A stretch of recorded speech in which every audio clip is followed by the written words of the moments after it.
مزید نئے بیانات سننے کے لیے چینل راہ ہدایت بیان کو ضرور سبسکرائب کریں۔ چاہے ہمارے غنیمت لوٹ رہے ہوں تم یہاں سے مت ہٹنا، اور چاہے ایسی ہزیمت اور شکست ہو جائے مسلمانوں کو کہ پرندے چیلیں اور کوے وہ ہمارے گوشت کھا رہے ہوں، ہمارا گوشت کھا رہے ہوں، کبھی تم یہاں سے مت ہٹنا۔ سنو، کبھی یہاں سے نہ ہٹنا۔ عجیب بات ہے، یہاں سے مت ہٹنا۔ 50 تیر انداز آپ نے غزوہ احد میں جبل رمات پر متعین کیے، عبداللہ بن جبیر کو ان کا امیر بنایا کہ امیر کی اطاعت کرنا اور یہاں سے نہ ہٹنا۔ اللہ نے فضل فرمایا کہ اس راستے پر، یہ دشمن کے آنے کا راستہ تھا، اس پر 50 صحابہ متعین کر دیے، مشرکین کو شکست ہو گئی، مال غنیمت صحابہ لوٹنے لگے، مشرکین بھاگنے لگے۔ اب کیا ہوا؟ اختلاف۔ اب تو حالات بدل گئے ہیں، اب تو وہ پہلے والی بات رہی نہیں ہے۔ ہاں پہلے کہا گیا تھا یوں کرنا، یہاں سے مت ہٹنا، اس وقت کے لیے تھا۔ 50 صحابہ میں سے 40 صحابہ نے کہا ہم تو مال غنیمت لوٹیں گے۔ حضرت جبیر نے کہا نہیں، ایک کو بھی یہاں سے نہیں ہٹنے دینا، یہ اللہ کے نبی کا حکم ہے، یہاں سے نہیں ہلنا۔ کہ بھئی وہ حکم تو اس وقت تک کے لیے تھا کہ نہیں، ہم سے کہا گیا تھا یہاں سے نہ ہلنا، چاہے فتح ہو یا شکست ہو۔ عبداللہ بن جبیر اڑے رہے اپنی بات پر، جمے رہے، لیکن یہ 40 صحابہ الگ ہو گئے کہ نہیں، ہم تو مال غنیمت لوٹیں گے۔ سب مال غنیمت لوٹ رہے ہیں اور آپ نے ہمیں روکا ہوا ہے، آپ نے ہمیں روکا ہوا ہے کہ نہیں میں نہیں جانے دوں گا، وہ نہ مانے۔ 40 صحابہ الگ ہو گئے، 10 صحابہ پہاڑ پر رہ گئے۔ جب یہ 10 رہ گئے، مشرکین نے دیکھ لیا کہ اب ان کی تعداد اتنی نہیں ہے، لہذا ادھر سے ہی مشرکین نے حملہ کیا، ان 10 کو قتل کیا۔ صحابہ مال غنیمت کے لوٹنے میں ایسے مشغول تھے، انہیں تصور بھی نہیں تھا کہ دشمن دوبارہ آ جائے گا۔ پلٹ کر دشمن نے حملہ کیا۔ میں نے اسے قرآن کی آیت پڑھی تھی، وَأَطِيعُوا اللَّهَ وَرَسُولَهُ وَلَا تَنَازَعُوا فَتَفْشَلُوا وَتَذْهَبَ رِيحُكُمْ، اللہ کے رسول کے حکم کو پورا کرو۔ حضرت علی فرماتے تھے جو کام تمہیں دیا جائے اسے پورا کرنا، ورنہ یہود و نصارہ تمہاری گردن پر سوار ہو جائیں گے۔ وہ بات یہ تھی، کام پورا نہیں کیا، کام پورا نہیں کیا، اختلاف ہو گیا۔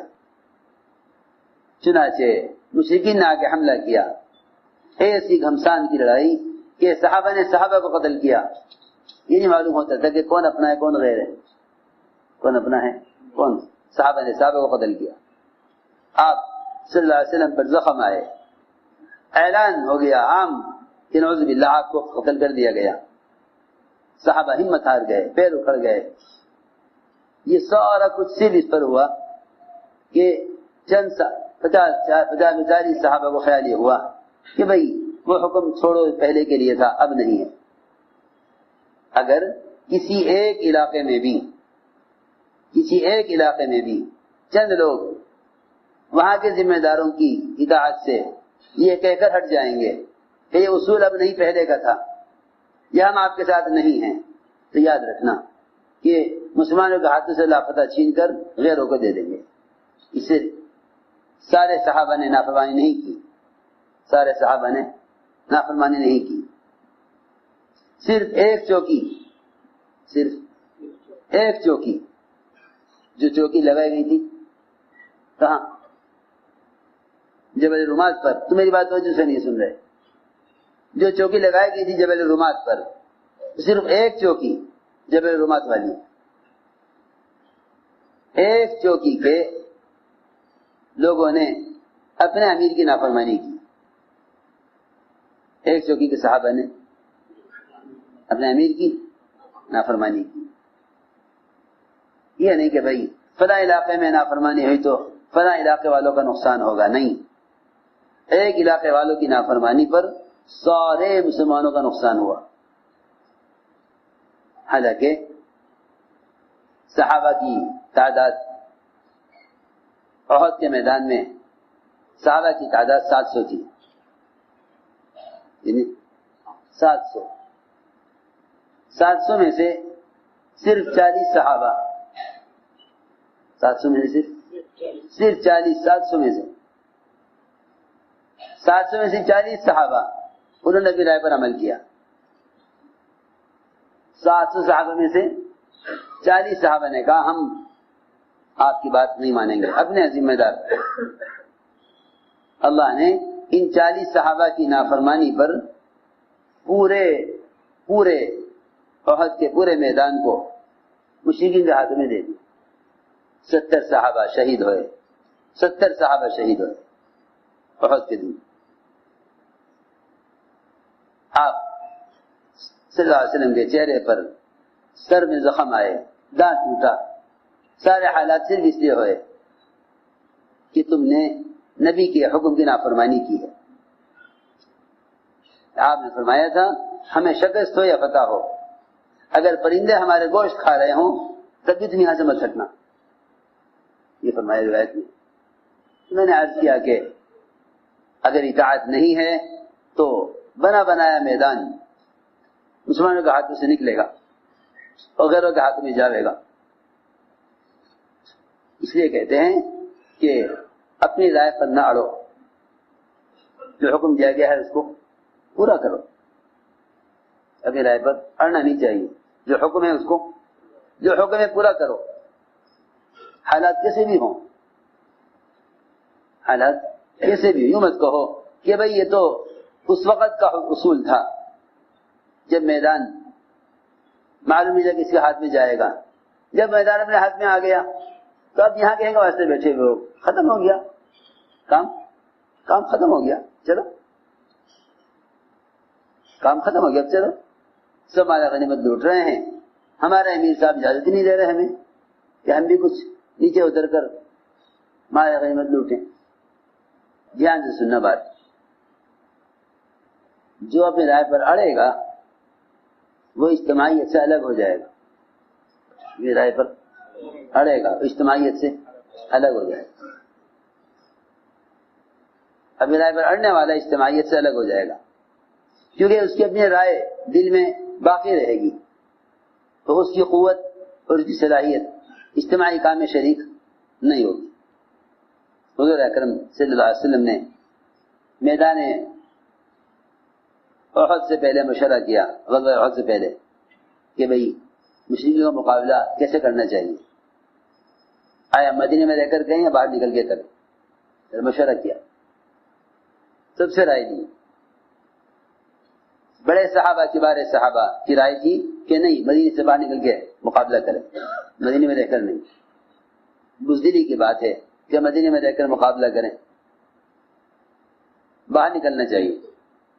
آپ نے منافقین کے سردار عبداللہ بن ابی بن سلول سے بھی مشورہ کیا، آپ اس کی کیا رائے ہے؟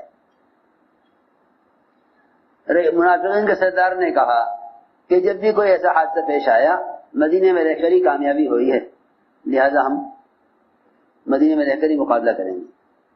سنو غور سے رائے، کہ رائے کا اختلاف تو ہوا کرتا ہے، کسی کی رائے یہ ہے، کسی کی رائے یہ ہے، بعض صحابہ کی بھی رائے بھی تھی کہ مدینے میں رہ کے حملہ کریں، مقابلہ کریں،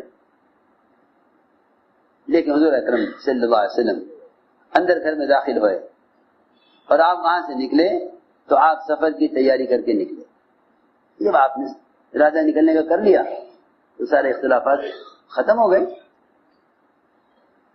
رائے تو جب تک ہوتی جب تک فیصلہ نہ ہو، جب ایک بات کا فیصلہ ہو گیا تو سب رائے ختم، کیونکہ جو فیصلے کے بعد بھی رائے پر قائم رہے گا وہ تنہا رہے گا۔ سنو غور سے، جب آپ نکلے مدینے سے باہر تو عبداللہ بن ابی بن سلول منافقین کا سردار، اس نے 300 آدمی روک لیے اپنے ساتھ کہ بھائی ہم تو آپ کے ساتھ نہیں جائیں گے، ہم آپ کے ساتھ نہیں جائیں گے، ہم آپ کے ساتھ نہیں جائیں گے۔ کیوں؟ اس لیے کہ ہماری رائے پر عمل نہیں ہوا، ہماری رائے پر عمل نہیں ہوا، ہم آپ کے ساتھ نہیں جائیں گے، ہماری رائے پر عمل نہیں ہوا، آپ ہماری بات مانیں گے تو ہم آپ کے ساتھ لڑیں گے، آپ کے ساتھ رہیں گے، اگر آپ ہماری بات نہیں مانیں گے تو ہم آپ سے الگ ہو جائیں گے۔ سنو غور سے رائے کا اصرار۔ حضرت بن ابی بن سلول منافقین کا سردار وہ الگ ہو گیا، اور 1000 صحابہ میں سے 300 آدمی اس کے ساتھ الگ ہو گئے کہ یہ میری جماعت ہے، اور ہماری رائے نہیں تھی باہر نکلنے کی، ہماری رائے کے خلاف کیوں ہوا ہے، لہذا ہم آپ کے ساتھ نہیں دیں گے۔ رائے تو ہوا کرتی ہے خلاف، رائے کے خلاف تو ہوا کرتا ہے، لیکن جب فیصلہ ہو جائے تو ساری رائے ختم ہو جانی چاہیے۔ اگر فیصلے کے بعد رائے دل میں باقی رہے گی تو اجتماعیت باقی نہیں رہے گی۔ ایک ہی کام ہو سکتا ہے، یا پھر رائے پر اڑے رہو یا اپنی رائے کو ختم کر دو۔ اب رائے پر اڑو گے تو اجتماعیت باقی نہ رہے گی، رائے کو ختم کر دو گے تو اجتماعیت باقی رہے گی۔ 300 آدمی 1000 میں سے الگ ہو گئے، آپ کے ساتھ صحابہ 700 رہ گئے۔ یہ بھی عجیب بات ہے کہ نبی کے حکم اور فیصلے کے بعد چھٹائی ہو جاتی ہے کہ کون ماننے والے ہیں کون ماننے والے نہیں ہیں۔ صاف اللہ نے چھٹائی کر دی، اللہ نے چھٹائی کر دی، بالکل صاف ہو گیا کہ بھئی یہ ہیں منافقین جنہوں نے حضور اکرم صلی اللہ علیہ وسلم کے حکم کی نافرمانی کی ہے، اور یہ کہا کہ ہم تو باہر نکل کے نہیں لڑیں گے اور ہم آپ کے ساتھ نہیں دیں گے کیونکہ ہماری رائے پر عمل نہیں ہوا، ہماری بات مانو تو ہم آپ کے ساتھ دیں گے، ہماری بات نہیں مانو گے تو ہم ساتھ نہیں دیں گے۔ یہ اسی طرح روایت میں ہے، بخاری شریف کی روایت ہے۔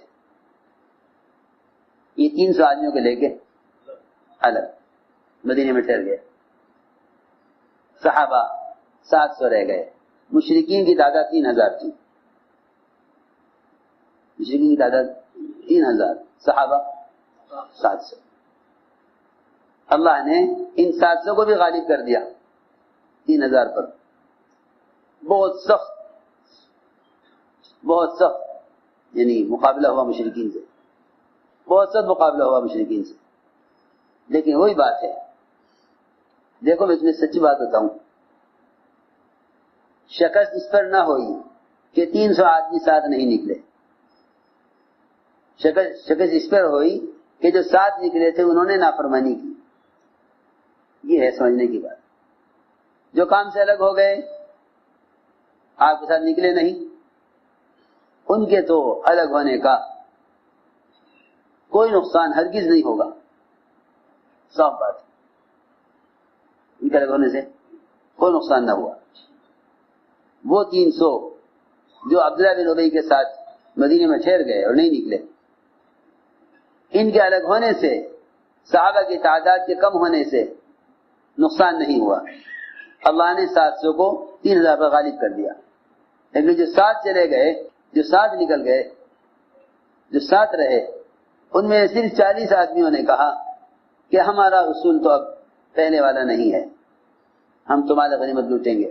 ان 40 کی نافرمانی کی وجہ سے، اللہ کے رسول کی بات نہ ماننے کی وجہ سے، یہ 700 غالب آنے کے بعد پھر مغلوب ہو گئے، اور فتح ہونے کے بعد پھر شکست ہو گئی۔ اللہ نے میں نے کہا لگے جیسے نافرمانی ہوگی اللہ منٹوں میں سارا میدان چھین کے مسلمانوں سے غیروں کو دے دیں گے۔ 300 آدمی ٹھہر گئے کہ بھئی ہم تو آپ کے ساتھ کام کریں گے اس شرط پر کہ آپ ہماری بات مانیں، ہماری بات مانیں، مدینے میں رہ کے مقابلہ کریں، ہم آپ کو ساتھ دیں گے۔ الگ ہونے کی کوئی وجہ نہیں تھی سوائے اس کے کہ ہماری رائے پر عمل کیوں نہیں ہوا، ہماری رائے پر عمل کیوں نہیں ہوا، یہ وجہ ہے الگ ہونے کی۔ ہمیشہ میں آپ کو بتا رہا ہوں کہ اپنی رائے پر اصرار جب بھی کوئی کرے گا وہ اجتماعیت سے الگ ہو جائے گا، اجتماعیت سے الگ ہو جائے گا، سب اجتماعیت سے الگ ہو جائے گا۔ اگر اپنی رائے پر اڑ گیا اجتماعیت سے الگ ہو جائے گا، اور اجتماعیت کی جگہ مرکز ہے، یہ بھی یاد رکھنا، چاہے تعداد میں کتنے بھی تھوڑے ہوں، چاہے تعداد میں کتنے بھی تھوڑے ہوں، 1000 تو یہ تھوڑے تھے، لیکن اطاعت کے ساتھ 1000 3,000 پر غالب آ جاتے، 300 الگ ہو گئے یہ کہہ کر ہماری بات پر عمل نہیں ہوا۔ اب دیکھو اس پر حالات آئیں گے، وہ 700 بھی غالب آ گئے 3000 پر، 700 بھی غالب آ گئے 3000 پر۔ پھر یہ ہوا کہ 40 نے کہا ہم بات نہیں مانیں گے۔ اللہ نے پھر دکھلایا کہ جہاں بات نہ مانو گے وہاں ہم تمہارے میدان تمہارے ہاتھ سے چھین کے غیروں کو دیں گے۔ اللہ تعالیٰ نے پھر فضل فرمایا کہ اللہ نے ان کو بھی معاف کر دیا، ان کو بھی اللہ نے معاف کر دیا، اللہ نے معاف کر دیا، اللہ نے ان کو بھی معاف کر دیا۔ جن صحابہ کے پیر اکھڑ گئے تھے میدان احد سے، اللہ نے ان کو بھی معاف کر دیا۔ تو میرے دوستو عزیزوں، ساری بات کا خلاصہ یہ ہوا کہ اطاعت کے ساتھ اجتماعیت ہے، اطاعت کے ساتھ ہی اجتماعیت ہے، اطاعت کے ساتھ ہی اجتماعیت ہے۔ اس لیے سارے دین کا خلاصہ وہ اللہ کے رسول کی اطاعت ہے۔ یہ نہ سوچو کہ ہماری چاہت اور رائے کیا ہے، ہمارے تجربات کیا ہیں، کہ نہیں، کام کی بنیاد تجربات پر نہیں ہے، کام کی بنیاد تجربات پر نہیں ہے۔ یہ تو دنیا کی مادی لائنیں ہیں جو تجربات پر چلتی ہیں، کیونکہ مشاہدات کا تعلق تجربات سے ہے، مشاہدات کا تعلق تجربات سے ہے، مشاہدات کا تعلق تجربات سے ہے، مشاہدات کا تعلق تجربات سے ہے۔ اس لیے جس طرح مشاہدات حادث ہیں، تجربات بھی حادث ہیں۔ سنو مرشد صاحب، جس طرح مشاہدات کیا ہیں؟ حادث ہیں، اس طرح تجربات بھی حادث ہیں۔ پھر میں عرض کرتا ہوں، جس طرح مشاہدات حادث ہیں یعنی ختم ہونے والے ہیں، مشاہدات ختم ہونے والے ہیں، جتنے بھی زمین آسمان کے درمیان مشاہدات ہیں سب ختم ہونے والے ہیں۔ چاند ہے اب نہیں ہے، چاند اب گرہن ہو گیا ہے، آج سورج میں روشنی نہیں ہے، یہ سب مشاہدات ہیں، سب ختم ہونے والے ہیں، سب ختم ہونے والے ہیں۔ نظام کائنات ایک حال پر باقی نہیں رہتا۔ جو دوائیں تجربے سے بنتی ہیں ساری دنیا میں چلتی ہیں، ایک وقت وہ آتا ہے کہ دوا فیل ہو گئی ہے، حکومت اس دوا کو بین کر دیا، ہوتا ہے نا، یہ دوا بین ہو گئی ہے، جتنے بھی اسٹور میں دوائیں بھری ہوئی ہیں سب نے جا کے سمندر میں ڈال دو، یہ دوا ہرگز نہیں استعمال ہو سکتی۔ کیوں؟ یہ دوا تو بڑے تجربے سے بنی تھی کہ نہیں، اب دنیا میں دوا فیل ہو گئی ہے، اس کا استعمال ممنوع ہو گیا ہے۔ ہاں ایسا بھی ہوتا ہے، اسے میں کہہ رہا ہوں کہ تجربات حوادثات ختم ہونے والے ہوتے ہیں، حادث ہوتے ہیں۔ احکام نبوت اور سیرت کے طریقے یہ حادث نہیں ہیں، بلکہ یہ قائم ہے قیامت تک کے لیے، قائم ہے قیامت تک کے لیے۔ اس لیے میں نے عرض کیا کہ اطاعت دین کی بنیاد اطاعت پر ہے، دین کی بنیاد اطاعت پر ہے، چاہت پر نہیں ہے، اطاعت پر ہے، چاہت پر نہیں ہے۔ دین کی بنیاد اطاعت پر ہے، چاہت پر ہم یہ چاہتے ہیں نہیں، چاہت پر نہیں بلکہ اطاعت پر۔ اسے میں نے عرض کیا کہ اس کام سیرت پر ہے، تجربات پر نہیں ہے۔ جتنی بھی لڑائی ہے نا لوگوں میں آپس میں اختلافات اپنے تجربات کی وجہ سے ہیں، میں نے خوب اندازہ کر لیا، سارے جھگڑے سارے اختلافات تجربات کی وجہ سے، ہمارا تجربہ یہ ہے، ہمارا تجربہ یہ ہے، ہمارا تجربہ یہ ہے۔ یہ دعوت اللہ کا کام مخلوق کے تجربات پر نہیں ہے، ورنہ عبداللہ بن ابی بن سلول منافقین کا سردار، اسے جنگوں کا بڑا تجربہ تھا، یہ روایت میں ہے، میں ابھی طرح سے نہیں کہہ رہا، روایت اسی طرح ہے، اس کو جنگوں کا تجربہ تھا۔ جی ہاں، اس سے رائے لی گئی، میری کیا رائے ہے؟ تو اس نے کہا ہمارا تجربہ تو یہ ہے کہ جب بھی کوئی ایسی بات پیش آئی کبھی خطرے کی تو مدینے میں رہنے والی کامیاب رہے. ہمارے تجربے کا تقاضا تو یہ ہے کہ ہمیں مدینے میں رہ کر ہی مقابلہ کرنا ہے, باہر نکل کر نہیں. ہو گیا تو اپنے تجربے پر اڑ گیا اور رہ گیا. اور جو خود رہ گیا وہ آدمی پیچھے ہٹنے کے بعد اپنے آپ کو تنہا محسوس کرتا ہے. تو پھر وہ کہتا ہے ہاں بھائی ہمارے ساتھ کون کون آئے گا. ایسے لوگ اللہ کی نظر میں سب سے بڑے مجرم ہیں جو اجتماعیت کو توڑنے کی تشکیل کریں. سب سے بڑے مجرم اللہ کی نظر میں وہ ہیں, کیونکہ قرآن نے کہا ہے کہ اس سے بڑا ظالم ہو کون سکتا ہے. جملہ استفہامی انکاری ہے. اس سے بڑا ظالم ہو کون سکتا ہے؟ کون ہو سکتا ہے؟ جو اللہ تعالی کی مسجدوں میں لوگوں کو نماز سے, ذکر تلاوت سے روکے, اس سے بڑا ظالم کون ہو سکتا ہے؟ اور اس سے بڑا ظالم کون ہو سکتا ہے جو اللہ کے گھروں کو ویران کرنے کی کوشش کرے؟ یہ قرآن میں ہے, قرآن کی آیت کا ترجمہ کر رہا. فمن منع مساجد اللہ ان یذکر فیہا اسمہ وسعی فی خرابہا, یہ مسجدوں کو ویران کرنے کی کوشش کرے, لوگوں کو روکے مسجد میں آنے سے, اس سے بڑا ظالم کون ہو سکتا ہے؟ تو جو لوگوں کو مسجد میں ذکر عبادت کرنے سے روکے, جب اس سے بڑا ظالم کوئی نہیں ہے, تو جو لوگوں کو مسجد میں دعوت اللہ سے روکے کہ اس کے ظلم کی تو حد اسی بھی زیادہ ہوگی.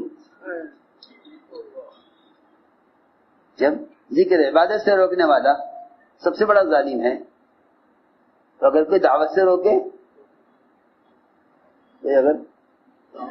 روکے, تو کتنا بڑا ظالم ہوگا. اس لیے میرے دوستوں عزیزوں, اس لیے فرمایا کہ مومن تو اللہ کی اطاعت میں نکیل پڑے ہوئے اونٹ کی طرح ہوتا ہے.